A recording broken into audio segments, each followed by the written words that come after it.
while ago, the power button on top of my iPhone stopped working, which means I can't put the screen to sleep, and I also can't power the phone off or restart it. So I'm going to show you a workaround for that. First, we're going to go to the home screen and go into Settings, General. We're going to go down to Accessibility, and toward the bottom you will see, where'd it go? There we go, Assistive Touch.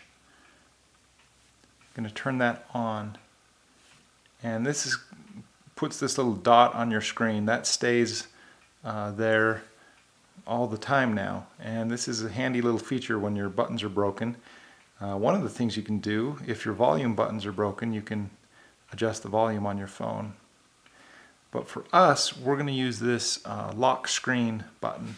I'm just going to hold that in, so you could tap it and the screen would lock, or you can hold it in and it'll bring up the power off display. So I slide that to power my phone off.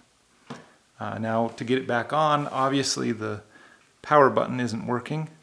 All you have to do is connect it to your charging cable, and if that has power, there you go, your phone boots up.